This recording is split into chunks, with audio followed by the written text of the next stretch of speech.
Segundo Crônicas 20, de 1 a 12. Diz assim a santa palavra do Senhor. Depois disso, os filhos de Moabe e os filhos de Amon, com alguns dos meunitas, vieram a peleja contra Josafá. Então vieram alguns que avisaram a Josafá, dizendo: grande multidão vem contra ti, da além do mar e da Síria. E eis que já estão em Hazazon Tamar, que fica em Engedi. Então Josafá teve medo e se pôs a buscar ao Senhor. E apregoou jejum em todo Judá. Judá se congregou para pedir socorro ao Senhor. Também de todas as cidades de Judá veio gente para buscar ao Senhor.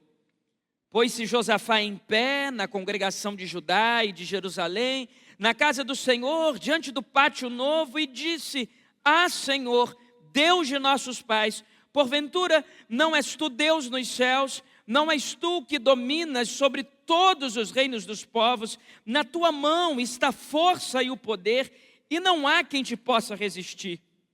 Porventura, ó nosso Deus, não lançaste fora os moradores desta terra, de diante do teu povo de Israel, e não a destes para sempre a posteridade de Abraão, o teu amigo?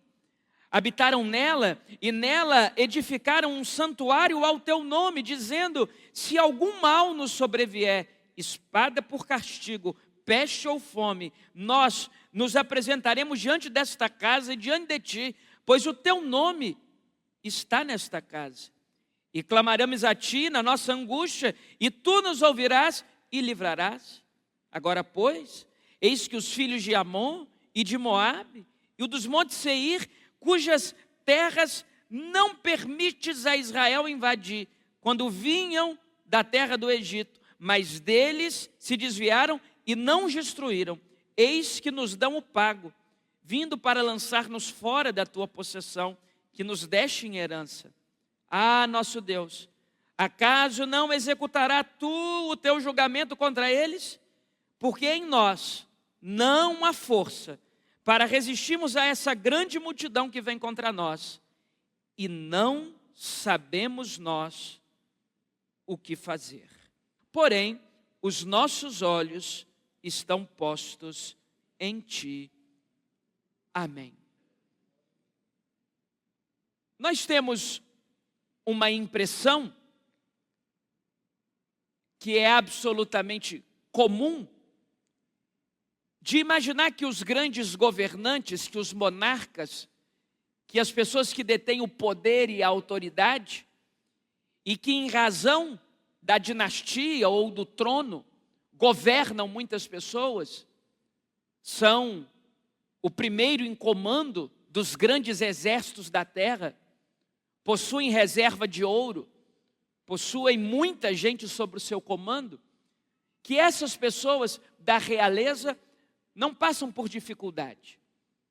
Ainda hoje, nas poucas monarquias que existem no mundo, para nossa observação, quando nós vemos na televisão, nos filmes, nas séries, nós imaginamos que esse tipo de gente não passa por dificuldade. Tem vários servos à sua disposição. Tem uma pessoa para sacudir e dizer: está na hora de acordar. Tem uma outra pessoa para sacudir e dizer: levanta, eu vou trazer o seu café. Aí tem uma outra para preparar o café e uma outra para levar o café. E aí tem uma outra para pegar a escova de dente e levar. E essa pessoa, quando termina de fazer o bochecho, depois da sua escovação, tem alguém para levar uma bacinha, porque o monarca não vai esticar o seu pescoço até a pia. Aliás, é um rei, é uma rainha. É muita gente sob seu comando, é muita autoridade, é muito poder, é muito ouro, é muito dinheiro. O texto dessa noite fala desse tipo de gente. O nome dele é Josafá, ele é rei de Judá. Ele é um homem rico, poderoso, tem um exército sob o seu comando, tem regalias. Muito especialmente, é um rei temente a Deus, diferente de tantos outros reis dos 2 livros de Crônicas. Um homem temente a Deus, não é um homem ruim, não é um homem truculento, e cheio de autoridade. E há 2 destaques na vida desse homem que chamam a nossa atenção. Sua Bíblia está aberta. O primeiro destaque está no verso 3. Diz o texto: no início do verso 3, que Josafá teve medo.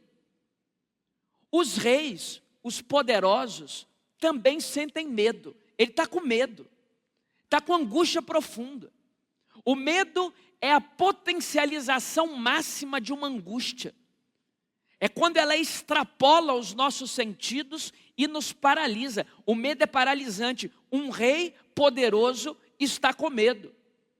E a segunda grande característica desse monarca está no último verso, que sustenta o que eu quero trabalhar com vocês nessa noite. Diz o versículo 12, que ele não sabia o que fazer.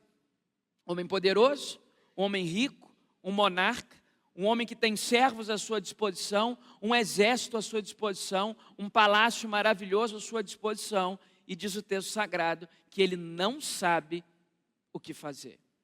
Bem, até onde eu sei, pelo menos os nossos diáconos e a equipe de introdução, não apresentou-me numa folhinha que tem algum monarca aqui nessa noite. A presença de algum rei ou de alguma rainha das monarquias ainda existentes no nosso mundo. Então, eu posso fazer uma afirmação aqui. Que se reis sentem medo, que dirá nós que estamos aqui nessa noite? E eu posso fazer uma segunda afirmação aqui.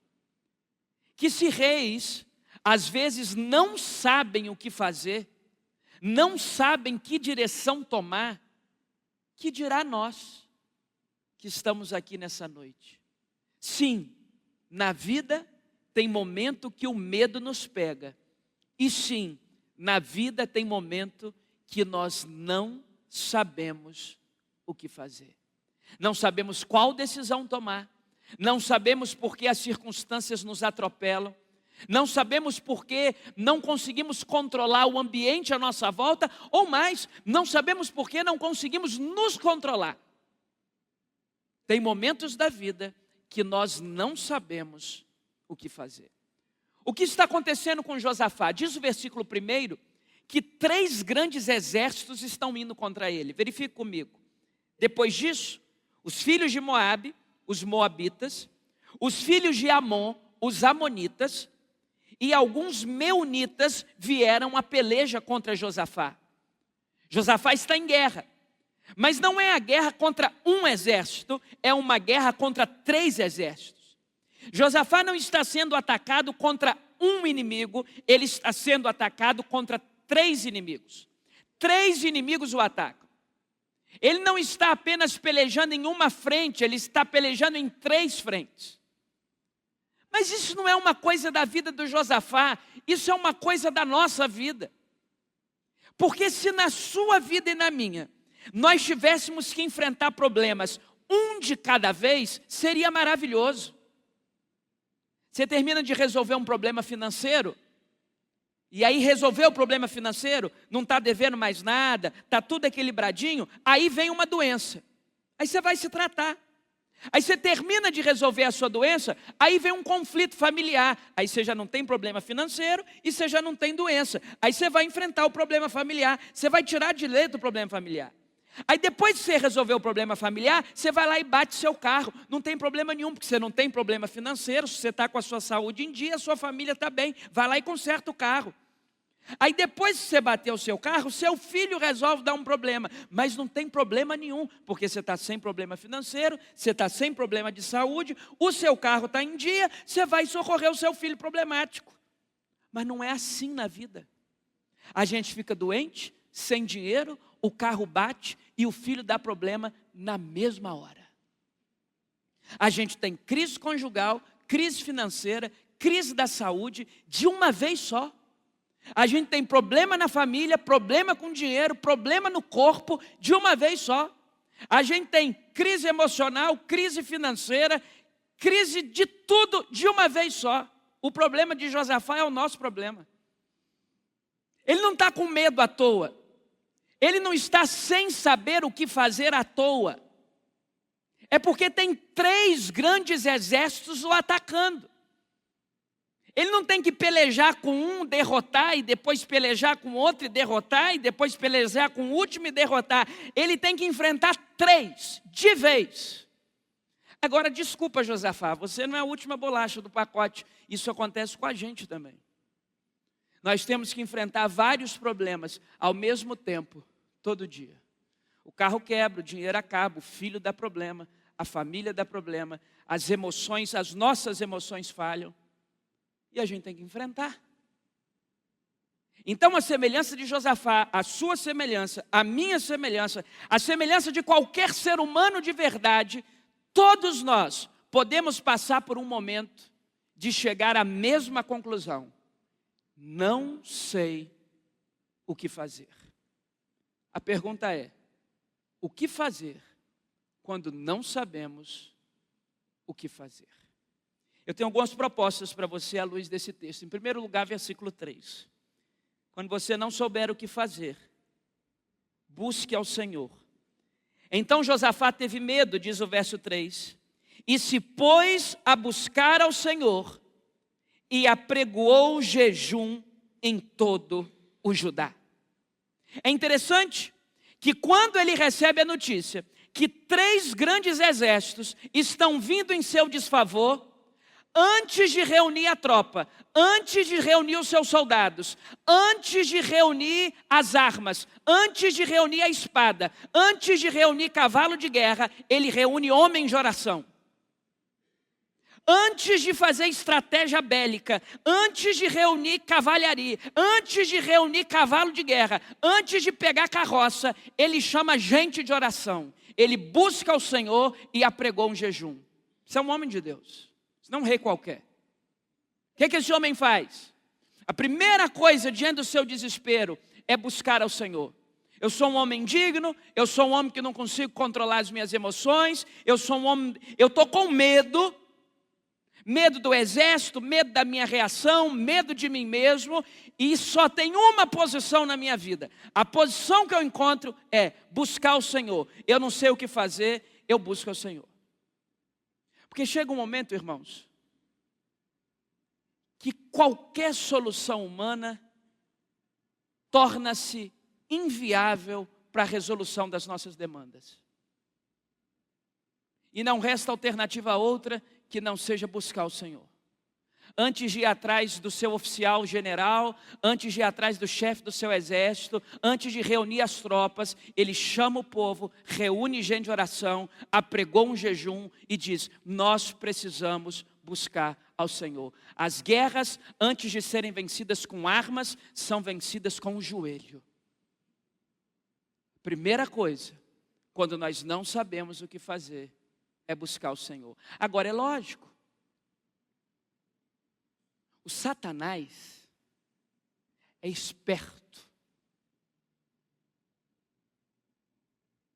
A primeira coisa que ele aguça na vida de gente que sofre é querer afastar de Deus. Saiba, todo sofrimento que abater a sua vida é uma porta para Satanás tentar te afastar de Deus. Mas a solução é aproximar-se de Deus. Quando não souberes o que fazer, busque ao Senhor. Em segundo lugar, versículo 4. O que fazer quando não sabemos o que fazer? Peça socorro. Peça socorro. Diz o verso 4, então, que Judá se congregou para... Tem alguém com a Bíblia aberta aqui nessa igreja? Judá se congregou para pedir socorro ao Senhor. Também de todas as cidades de Judá veio gente para buscar o Senhor. Quando a gente não sabe o que fazer, a gente pede socorro. Não é vergonha pedir socorro. Vergonha é morrer com os próprios defeitos. Pedir socorro não é vergonha. Qualquer um que julga estar de pé tem que ter cuidado para não cair. Vergonha é não pedir socorro. Nós somos frágeis, nós somos humanos, nós somos pecadores. Agora os céus, através de Jesus, mandaram uma grande notícia para nós. Deus nunca desiste de você. Peça socorro, peça ajuda. Tem fundo de poço que a gente não sai sozinho. senhora pode tentar, minha irmã, a senhora não sai sozinha.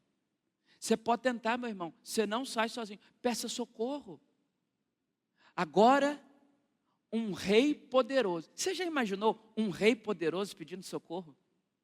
Está pedindo. Não só ele, como todos os seus súditos estão em uníssono, em uma só voz, pedindo socorro a Deus. Quando a gente não sabe o que fazer, a gente pede ajuda, a gente pede socorro. Não tenha vergonha de pedir socorro. Tenha vergonha em morrer com a sua demanda. Porque o salário do pecado é a morte. E tem caminhos que ao homem parecem justos, parecem próprios, parecem probos, mas que no final resultam em morte. Tenha medo disso. Tenha vergonha disso. De pedir socorro, jamais. Em terceiro lugar, o que fazer quando nós não sabemos o que fazer? Repare comigo o verso 12. Reconheça a sua fraqueza. Ah, nosso Deus, acaso não executarás o teu julgamento contra eles? Porque em nós não há força. Olha o que o Josafá está dizendo. Em nós não há força para resistirmos a essa grande multidão que vem contra nós, e não sabemos nós o que fazer. Reconheça a sua fraqueza. Olha o que o Josafá está dizendo. Eu não tenho força para sair dessa. Porque é verdade, irmãos, tem alguns problemas na vida que a gente tem força para resolver. Tem, lógico. Você foi demitido. Pior, você foi demitido injustamente. Algumas demissões são injustas. Foi demitido injustamente. Dá para resolver. No outro dia você acorda, prepara um belo do currículo e sai, distribui. Passa uma semana, às vezes nada, as coisas estão difíceis, 2 semanas, faz um contato, conversa com um, conversa com outro. Daí a pouco você consegue uma porta, às vezes não é a que você quer, mas dá para salvaguardar a sua dignidade. Tem problema que dá para resolver. Pronto. Ficou doente. Não é uma doença grave, não é uma doença mortal, não é uma sentença definitiva. Liga para alguém, ou pega uma condução, ou se não está tão derrubado assim, vai ali no hospital, vai numa clínica, toma um soro, toma um remédio, dá para resolver. Dá para resolver. Enrolou-se com cartão de crédito? Resolve, quebra ele. Quebra ele. Diminui um pouquinho o padrão, economiza, puxa, quebra. Come mais um pouquinho em casa.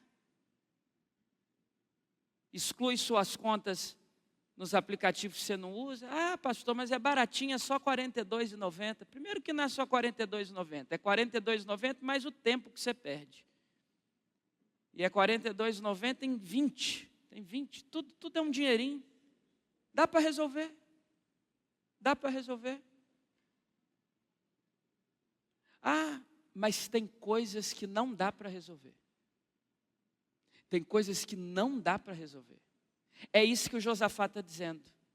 Não tem força em mim para resolver essa demanda. Eu não consigo. Já tentei, mas eu estou vendo lá 3 grandes exércitos vindo contra mim. Espada, cavalo, tudo. Guilhotina, lança-chamas. Não dá. Não há força em nós. Não sei o que fazer. Reconheça. Reconheça quando a situação que te envolve está acima de suas forças. Volto a dizer, porque às vezes é muito fácil para nós ou terceirizar a responsabilidade ou se esconder atrás de uma ineficiência pessoal. Mas não é esse o caso. Tem coisas que você pode resolver. Agora tem coisas que você não vai dar conta. E você vai precisar reconhecer que não dá conta e dizer, Deus, já tentei, não consigo.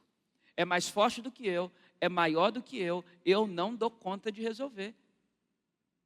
A montanha é muito maior. Isso que chegou para mim é muito maior. Tem uma frase que eu acho interessantíssima. O pessoal diz assim: é porque eu tenho uma raiva de frase de efeitos que só Deus. O pessoal assim: tudo é uma questão de força de vontade. Já ouviu isso? Quem quer consegue. Mentira, irmãos. Claro que não. O mundo não é assim, não. As coisas não, as contas não fecham assim, não. Não é só questão de força de vontade, não. Eu conheço muita gente que quer e não consegue. Conheço. Um dia alguém me perguntou se eu acredito na meritocracia. Eu falei, claro. Eu não acredito na meritocracia no reino de Deus. Porque Efésios capítulo 2, versos 8 e 9 diz que no que diz respeito à salvação e ao reino não existe meritocracia. Meritocracia existe no mercado de trabalho, na sociedade civil organizada. Claro que existe meritocracia. As pessoas ganham à medida de seus méritos. No reino de Deus não tem nada a ver com mérito. É tudo pela graça. Não tem nada a ver com a gente, tem tudo a ver com Ele. Mas essa nossa cabeça de que só basta ter força de vontade, a força do pensamento positivo. Meu Deus. A pessoa está com uma metástase no corpo, aí você diz para ela assim, tem a força de vontade. Isso é um crime. A pessoa está com uma depressão profunda, diagnosticada pelo psiquiatra. Aí você diz assim, tem a força de vontade. Não tem força de vontade. Que você nunca saiba o que é isso, e nem eu. São poços existenciais tão profundos. As demandas humanas, as demandas da mente, da alma, são de uma complexidade tão grande que não cabem dentro das nossas frases de efeito. Não é só uma questão de força de vontade, não, irmãos. Tem gente que precisa reconhecer, igual Josafá reconheceu. Sua Bíblia está aberta? Em nós não há força para resistirmos. Não dou conta. Não dou conta. É maior do que eu. É um desafio maior que as minhas forças. Eu pensei que ia dar conta, mas não dou conta. Quando você não souber o que fazer, reconheça a sua fraqueza. Em quarto lugar, ainda no verso 12, quando você não souber o que fazer, olhe para cima. Olha como termina o verso 12. Porém, os nossos olhos estão postos em ti. Vamos juntos? Porém, os nossos olhos estão postos em ti. É olhar para cima, irmãos. Não sabe o que fazer? Olha para cima. Olha para cima. Às vezes você vai olhar para a igreja não tem resposta. Você vai olhar para o palácio do governo, piorou. Você vai olhar para a universidade, para os filósofos, para os sociólogos, você vai olhar para tudo, para os terapeutas, e você não vai encontrar resposta. Então você olha para cima. Quando a gente não sabe o que fazer, e as competências humanas são ineficazes de resolver, nós olhamos para cima.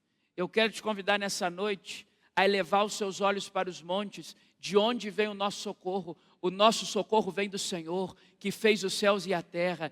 Ele é quem nos guarda, Ele é quem nos protege, Ele é o nosso Deus. Olha para cima, olha para cima, olha para cima.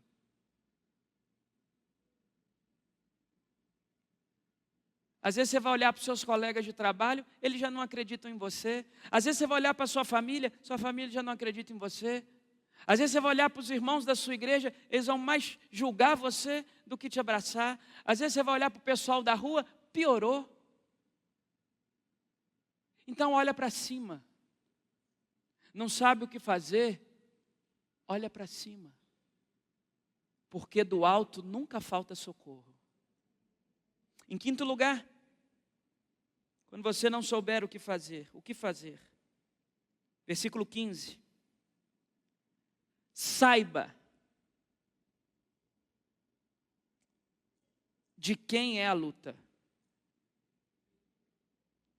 Isso talvez seja a coisa mais importante que eu tenho para dizer nessa noite. E disse: dai ouvidos todo Judá e vós, moradores de Jerusalém. E tu, ó rei Josafá, ao que vos diz o Senhor, não temais, nem vos assusteis, por causa dessa grande multidão, pois a peleja não é vossa, mas de Deus. Sabe o que ele está dizendo aqui? E quem está dizendo aqui é o próprio Espírito do Senhor. Que se as lutas são nossas, perdê-la-emos, para usar uma mesóclise, perdê-la-emos. Se as lutas são nossas, vamos perder. Mas se as lutas são do Senhor, Deus nunca perdeu nada. Então funciona mais ou menos assim, uma questão de raciocínio lógico. Se o seu filho é só seu filho, é provável que você perca a sua luta. Ah não, é provável não, é quase certo que você vai perder. Porque nós somos falhos. Você já errou como pai, como mãe? Eu não sei a idade dos seus filhos, o meu tem 4 meses e eu já errei. Fico imaginando o senhor e a senhora aí com o filho já barbudo. A gente erra toda hora. Respirou, errou. Então, se o seu filho só te pertence, você já perdeu. Esquece, irmão. Tem solução não para o seu filho. É ladeira abaixo. Mas se o seu filho pertence ao Senhor, e se você pagar um preço de consagrá-lo ao Senhor, Deus nunca perdeu uma guerra. A questão é a quem ele pertence. Se o seu casamento é só de vocês dois aí, meu Deus, o dono do cartório vai ficar milionário. Porque não tem solução para casamento nenhum. Mas se o seu casamento pertence a Deus, Deus não perde peleja.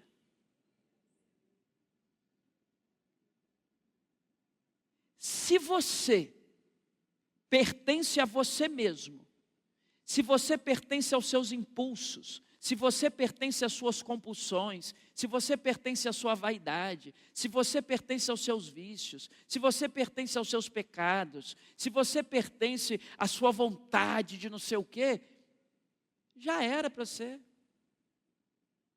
É só esperar o dia do seu sepultamento e eu espero estar vivo para fazer o melhor sermão possível. Espero mesmo. Ovelha boa, eu faço questão de preparar um sermão assim, teologicamente profundo. E graças a Deus, todas as minhas ovelhas são excelentes. Mas, se você pertence a Deus, Deus nunca perdeu uma peleja. Você vai sair dessa. Leia comigo, irmão. Não estou divagando aqui, não. Eu não estou filosofando diante de vocês nessa noite. Eu não vim aqui lhes apresentar uma teoria pessoal, uma elucubração. Não, leia comigo o final do verso 15. Pois a peleja não é vossa, mas de Deus. Vamos juntos? Pois a peleja não é vossa, mas de Deus. O que o Espírito do Senhor está dizendo a Josafá é: Josafá, você está preocupado porque são 3 exércitos, você está preocupado porque é uma multidão numerosa. É o seguinte, Josafá, se essa guerra for contra você, você está perdido. Se essa guerra for contra o seu reinado, você está morto. Mas se essa peleja não é sua, mas é do Senhor, você está bem, irmão. Você está feito, porque Deus não perde peleja nenhuma. Em último lugar, verso 21. quando você não souber o que fazer. Louve. Aconselhou-se com o povo, verso 21, e ordenou cantores para o Senhor, que vestidos de ornamentos sagrados e marchando à frente do exército, louvassem a Deus dizendo: rendei graças ao Senhor, porque a sua misericórdia dura para sempre. Depois de receber a palavra do Espírito de Deus, ao invés de chamar o exército, o Josafá vai chamar cantores. Temos duas opções. Opção número 1, surtou. O medo e o fato de que ele não sabia o que fazer, o fez delirar. Surtou, assim, psicose. Sabe a pessoa que dá um surto? Surtou assim, virou a cabeça. Porque se um dia esse país entrar em guerra e o nosso comandante-chefe chamar os cantores para ir para a linha de frente, meu Deus do céu, nós temos que pedir uma intervenção psiquiátrica. Porque cantor não vence guerra. Exceto se Deus está na frente. Se Deus está na frente, você pode botar um monte de bebê engatinhando, o outro exército cai. Os cantores foram marchando na frente do exército, e não atrás, na frente, dizendo: rendei graças ao Senhor, porque a sua misericórdia dura para sempre. Quando você não souber o que fazer, busque ao Senhor, peça socorro, reconheça a sua fraqueza, olhe para o alto, saiba de quem é a luta e louve. Vai louvando, porque enquanto você louva, Deus vai trabalhando em você e através de você. Que Ele aplique essa palavra no seu coração. E que se existe alguma área na sua vida, na sua casa, na sua família, que hoje você tenha a dizer: eu não sei o que fazer. Aí no seu interior, na sua mente, na sua alma, não sei o que fazer. Eu quero te convidar a acalmar o seu coração. Porque você não sabe, mas Deus sabe. E Deus é bom em todo tempo. E Ele está aqui para te abraçar e para cuidar de você.